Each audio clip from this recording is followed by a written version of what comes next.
Bismillahirrahmanirrahim. Salam alaikum. Aujourd'hui, je vais essayer de vous présenter la méthode de tri par fusion. Cette méthode qui est basée sur la technique de diviser pour régner. En effet, pour trier ce tableau, on le décompose en deux éléments. On trie la partie gauche, on trie la partie droite, toute seule, donc chaque partie sera triée toute seule. Par la suite, on fait la fusion. Donc, on forme le morceau, mais qui est trié. Bon, cette technique de fusion, on verra par la suite. Pour le moment, sachant qu'il suffit de trier la partie gauche et trier la partie droite, puis le fusionner. Alors, comment va-t-on trier la partie gauche? Eh bien, on va utiliser la même technique. On va supposer que notre tableau, c'est ça la partie gauche. Donc, on va refaire le même traitement d'une façon récursive, mais appliqué sur un tableau moins grand. Donc, on va le décomposer en deux morceaux. On va trier, donc le décomposer en deux morceaux, trier la partie gauche, trier la partie droite, puis on fait la fusion. Mais pour trier la partie gauche, on fait la même chose. Donc, de façon récursive, on fait donc décomposition. Puis on va faire le tri de la partie gauche et le tri de la partie droite. Sauf que, vous voyez ici, vous avez le tableau, il n'est plus décomposable. Il est composé d'un seul élément, donc on arrête le traitement. Donc la condition d'arrêt de notre module récursif, c'est lorsque la taille du tableau sera égale à 1. Qu'est-ce qu'on fait maintenant une fois, disons, nous avons les morceaux sont triés, on le fusionne. Donc, je le fusionne. Bon, j'ai choisi ici le tri croissant, donc c'est pour cette raison que le 3, je le mets au début. On passe maintenant pour le deuxième morceau.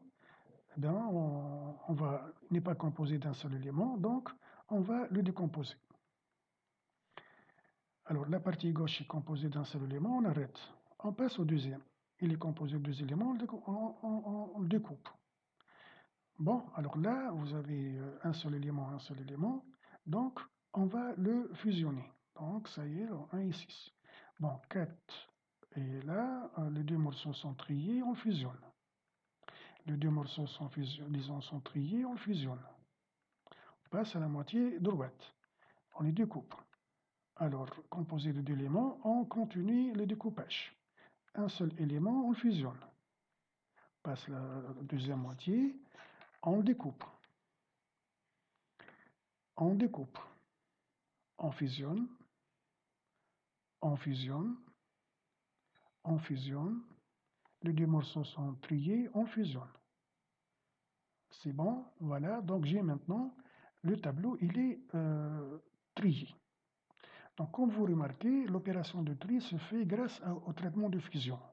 Le découpage, tout simplement, il divise le tableau. Donc on divise le tableau, mais le tri se fait par le procédé de fusionnement. Donc, si on récapitule le principe, donc nous avons un tableau composé de n cases, on divise en deux morceaux. Morceau 1, morceau 2. Qu'est-ce qu'on fait par la suite? On le trie. Plutôt, on trie la partie gauche et la partie droite et on fait le fusionnement. Donc, voyons, on découpe en deux parties égales le tableau à trier. À un élément près, bien sûr, si le nombre des éléments est impair. Une fois on a fait le découpage en deux parties, on trie la partie gauche, on trie la partie droite, puis qu'est-ce qu'on fait? On fait le fusionnement. On fusionne les deux parties tout en les gardant triées. Donc on va faire le fusionnement pour obtenir finalement un tableau trié. Ce procédé-là, combien de fois on va le répéter? Eh bien, on recommence le traitement précédent d'une façon récursive jusqu'à avoir un tableau composé d'un seul élément. Donc ça, c'est le principe du tri-fusion. Alors, à partir de ce principe, on va déduire notre algorithme. Donc, on va définir une procédure, donc def-proc tri-fusion, var t, début-fin. Donc ici, on a donné le paramètre début-fin, c'est-à-dire quelle est la tranche du tableau qu'on va trier. Donc début-fin, ce sont l'intervalle d'indice de la partie qu'on va trier. 1, qu'est-ce qu'on va faire? On découpe en deux parties égales. Donc, pour découper en parties égales, on devrait d'abord localiser le milieu. Ben, j'y calcule le milieu. Donc, le milieu est égal début plus 1, div 2. 1 plus 10, ça fait 11, div 2, ça fait 5. Donc, la moitié, dans notre cas ici, c'est le 5. Qu'est-ce qu'on fait par la suite? Eh bien, tout simplement, on va trier la partie gauche. Donc, pour trier la partie gauche, on va lui appliquer le même principe. Donc, on va faire appel à la même méthode trifusion. On va appeler la procédure trifusion. Mais on va lui envoyer de nouveaux paramètres, disons, qui indiquent la partie gauche. Donc, trifusion, le tableau qu'on va trier, la partie gauche est définie par le début et le milieu. Donc la fin, c'est le milieu. Donc début, milieu. Une fois on a trié la partie gauche, on fait appel à la même procédure trifusion pour trier la partie droite. Donc trifusion, partie droite, donc T, ça commence, donc les débuts de partie droite, c'est milieu plus 1, et vous avez la fin, qui est donc le dernier élément. Bon, une fois la partie droite et la partie gauche sont triées, on va faire la fusion. Donc pour cela, on va faire appel à une procédure que j'ai appelée fusionner. Donc on va lui envoyer le T, le tableau, et on doit lui indiquer les limites de les deux portions. Donc début, pour indiquer le début de la partie qu'on va fusionner, et le milieu, plus 1, qui est dans notre cas ici le début de la portion droite. Bon, on aurait dû mettre par exemple ici milieu, et dans ce cas on va tenir compte dans la procédure fusionnée que cette information c'est la fin de, disons, la partie gauche. Donc soit on donne la fin de la partie gauche, soit on donne le début de la partie droite. Il n'est pas nécessaire de donner les deux en même temps. Virgule, la fin donc, du morceau qu'on va définir. Bon, ceci va être donc traité d'une façon récursive. Donc, si je laisse comme ça sans faire une condition d'arrêt, je vais entrer dans une boucle infinie. Donc, pour cette raison, on doit ajouter donc, la condition d'arrêt. Donc, si. Alors, quand est-ce qu'on va s'arrêter? Normalement, on s'arrête lorsque le tableau est composé d'un seul élément. Composé d'un seul élément, c'est-à-dire le début tout simplement est égal à la fin. Donc si normalement le D est égal à F, donc le tableau est composé d'un seul élément. Alors quand est-ce que donc on va continuer? Lorsque le début est inférieur à F, c'est-à-dire il y a plus qu'un élément, tout simplement. Bon voilà, donc on va passer maintenant au module fusionné. Algorithme de la procédure fusionnée. Bien, dans une vidéo précédente, j'ai présenté le tri par fusion et j'ai utilisé pour fusionner les tableaux une procédure qui utilise le principe du tri par insertion avec une sorte d'amélioration.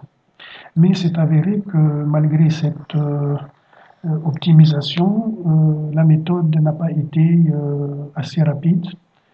On n'a pas gagné grand-chose. Donc, je vais vous présenter aujourd'hui une deuxième méthode, la méthode de fusionnement classique que normalement tout le monde utilise. Eh bien, cette méthode se base sur le transfert, sur l'utilisation d'un tableau intermédiaire et on va transférer le tableau initial dans le tableau intermédiaire tout en les gardant triés. Donc, voyons l'algorithme de la procédure, donc def-proc fusionné, on a envoyé le tableau qu'on va fusionner. DG, DD et fin, ce sont les informations qui vont définir les deux portions du tableau qu'on va fusionner. Donc vous avez DG, DD et fin. Donc ces informations, comme je viens de dire, ils vont diviser le tableau en deux morceaux. Ces deux morceaux sont déjà triés partiellement. Donc la partie gauche, elle est déjà triée, la partie droite, elle est déjà triée. Bon, sont triés en ordre croissant. Donc on va faire maintenant le fusionnement. Donc, pour cela, on va utiliser un troisième tableau, plutôt un deuxième tableau que j'ai appelé T-int. Voilà. Alors, comment va-t-on ôter pour la fusion? Eh bien, pour cela, on a besoin d'un compteur que j'ai appelé IG. Ce compteur va servir pour parcourir la partie gauche. Un deuxième compteur ID pour parcourir la partie droite. Et un compteur I pour faire le parcours du tableau intermédiaire. Alors, comment va-t-on faire? Bien, tout simplement, on compare l'élément T de ID avec l'élément T de IG. Et on va prendre la plus petite valeur parmi ces deux valeurs. Et on va le mettre dans T int de I. Bien sûr, lorsque le tri est croissant, si le tri est décroissant, on fait l'inverse, on prend la plus grande parmi ces deux. Donc, qu'est-ce qu'on fait? Alors, dans notre cas ici, le tri est croissant, donc 0 est plus petit que 1, donc c'est le 0 qui va être placé dans T2. Donc, l'initialisation d'abord, je m'excuse, l'initialisation, donc les variables IG est initialisé à DG, et le ID il est initialisé à DD, et le I il est initialisé aussi à IG. Donc, revenons, donc le 0 est inférieur à 1, donc c'est le 0 qui va être placé dans T-int de I. Et qu'est-ce qu'on fait par la suite?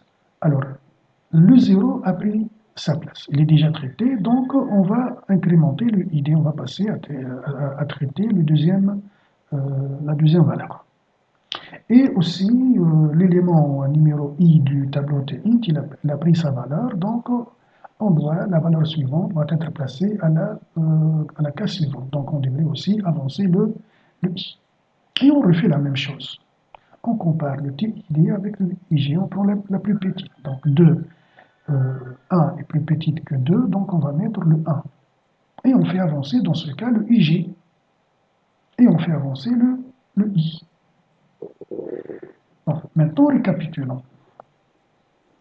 Qu'est-ce qu'on fait?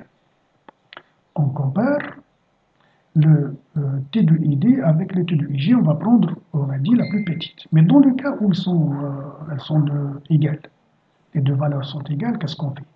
Mais on prend l'une de deux. On prend le T de ID ou bien le T de IG, c'est la même chose.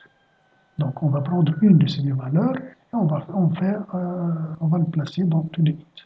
Donc, on va faire une comparaison. Donc si T de ID est inférieur ou égal à T de IG, alors on va prendre dans le T de ID. Donc ici, les deux vont prendre sa place et donc l'action, ça va être T de ID. In de I va recevoir T de ID. Et on va avancer le ID.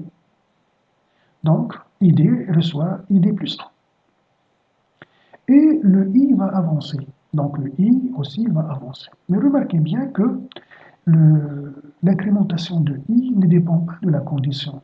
Que ce soit on a placé T de ID dans T-int ou bien T de IG dans T-int, c'est la même chose. Dans tous les cas, on doit avancer le I. Donc, l'incrémentation de I devait être en dehors de la condition. Donc, c'est pour cette raison, le I est placé après la condition. Donc, I reçoit I plus 1. Et on va continuer maintenant. Alors, 7 supérieur à 2, c'est le 2 qui est... Donc, la condition est fausse. 7 plutôt inférieur à 2. Donc, la condition est fausse.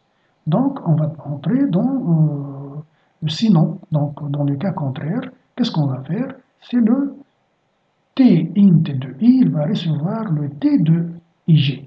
Donc, voilà, le T int de I va recevoir le T de IG. Et on va faire avancer le IG. Et donc, le IG reçoit IG plus 1 et le I reçoit I plus 1 dans tous les cas. Et on continue. 7 est inférieur à 4. Donc non, donc on va passer dans la deuxième partie. Donc on va mettre le 4. On fait avancer le IG, on fait avancer le I. 5. 7, disons 1 fois 5, non, donc on va avancer disons on va mettre le 5. Le IG avance, le I avance. 6 est inférieur à 7, donc c'est le 6 qui va être placé, le IG avance et le I avance. Alors remarquez bien maintenant que, est-ce qu'on va continuer de la même façon? Eh ben non, vous voyez bien, le IG a dépassé ses limites, donc on a terminé la portion à gauche, a été totalement transférée, donc on va arrêter, et le reste de la partie droite qu'on va, disons, placer dans le dans le tableau intermédiaire.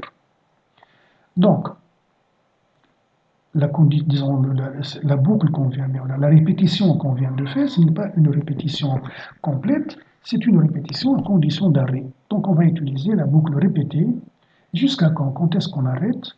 Ben, on arrête lorsque, disons, le compteur IG a dépassé ses limites, ou bien dans d'autres situations, il se peut que le ID il a dépassé, disons, la fin. Donc, on arrête que ce soit le IG ou bien le ID a dépassé ses limites. Donc, on va répéter jusqu'à le IG supérieur à DD-1, puisque la fin de IG, c'est le DD-1. Donc, si on a dépassé, disons, le DD-1, on doit arrêter. Ou bien, si le ID a dépassé aussi sa fin. Bon, alors en quittant cette boucle, on devrait, disons, les cases qui n'ont pas encore été transférées dans le TINT, on doit les compléter.